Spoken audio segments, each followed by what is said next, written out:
the 2nd of May, 2025. Gairloch Road, Lansdowne Station, Pictou County, Nova Scotia. 6-year-old Lily Sullivan and her 4-year-old brother Jack Sullivan vanished from their rural residential home without a trace. Morning light breaks across the heavily wooded expanse of eastern Pictou County as local authorities received a frantic initial emergency dispatch call. An immediate search and rescue operation mobilizes across the surrounding dense brush and isolated gravel roadways. Ground search teams, K9 units, and aerial thermal imaging drone sweeps descend upon the immediate perimeter surrounding the family residence. No signs of forced entry are documented at the dwelling, yet both young siblings have completely disappeared from the premises. Volunteers from across Nova Scotia gather at the designated search staging area, navigating harsh terrain and treacherous marshlands.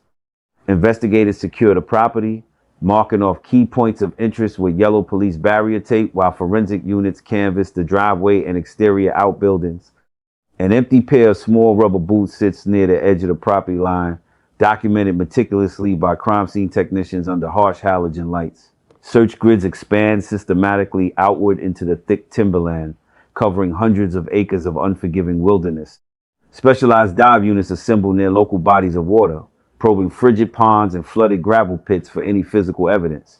Local community members hold candlelight vigils along the highway, holding laminated photographs of the missing brother and sister.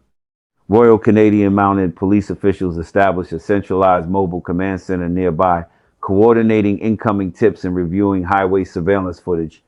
A lone blue bicycle lies resting on its side against a weathered wooden fence, captured on early morning dashcam footage from a passing rural mail carrier.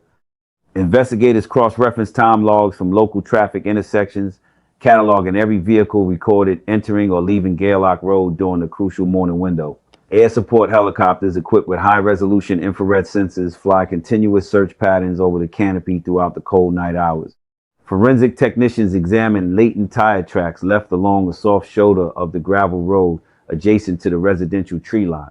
Plaster casts are poured carefully over distinct tread patterns before environmental degradation destroys the impression evidence. Mobile phone tracking data from neighboring cellular towers undergoes rigorous forensic extraction, isolating signal handoffs recorded during the estimated timeline of disappearance.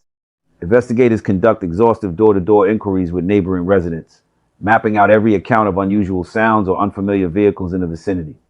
Dozens of specialized search teams navigate steep ravines and dense underbrush, using long tracking poles to probe deep leaf litter and natural depressions.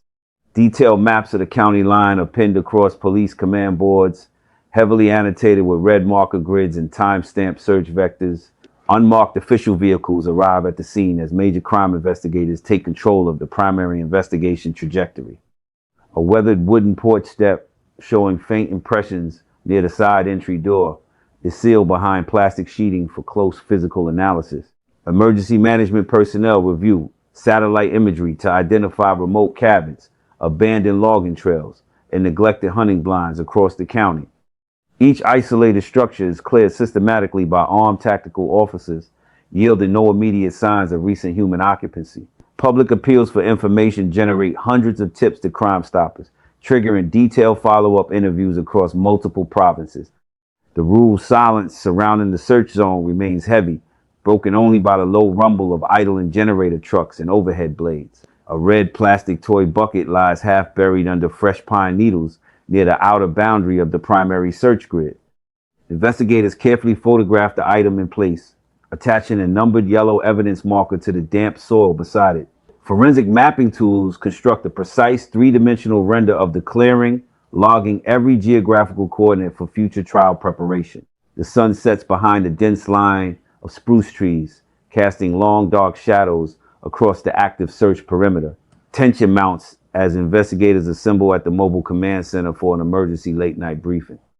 Files containing redacted witness statements sit stacked inside clear plastic storage containers inside the command trailer.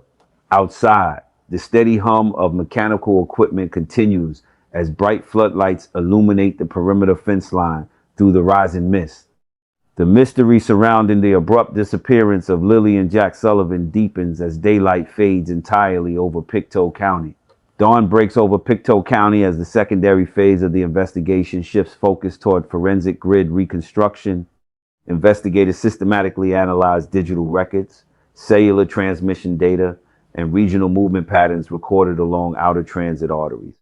Major crime analysts construct an extended timeline detailing every logged event following the initial morning hours of the 2nd of May 2025.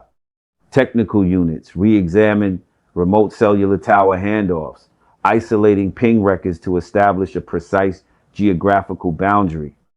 Additional search vectors are plotted across terrain maps, extending outer boundaries into adjacent municipal jurisdictions. Ground teams resume physical sweeps across dense brush, maintaining continuous radio communication with Central Command. Forensic specialists process physical items recovered near the primary perimeter, logging structural details and microtrace evidence into central databases. Satellite telemetry and topographical imaging models are cross-referenced to identify unmapped forest paths and forgotten drainage structures. Investigators conduct secondary interviews with witnesses, clarifying timing discrepancies recorded in early incident logs. Public tips continue to arrive at regional dispatch centers, prompting localized field verification across surrounding districts. Unmarked vehicles travel between key investigation nodes as specialized units, maintain strategic coverage across the county. Atmospheric conditions shift across eastern Nova Scotia, bringing lower temperatures and dense fog across active search grids. Searchers utilize high-intensity illumination systems to maintain operational momentum through challenging terrain. Command staff review overnight progress reports, reallocating tactical assets to high-priority search zones. Detailed case file binders accumulate additional documentation as every verified data point is integrated into the primary investigation matrix. The surrounding rural landscape remains under strict official monitoring as search operations proceed without interruption. As night falls once again over Gairloch Road, emergency lighting arrays illuminate key points along the forest line. Investigators continue reevaluating baseline operational data to identify overlooked anomalies within the core timeline.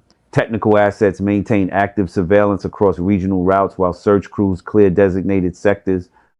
The complete scope of physical evidence collected across the initial 48 hours undergoes rigorous laboratory examination. Operational units remain stationed throughout Pictou County as the investigation maintains its structured search protocol. A single handwritten entry added to the master case file highlights a conflicting timeline statement logged by a passing driver at 8:15 a.m.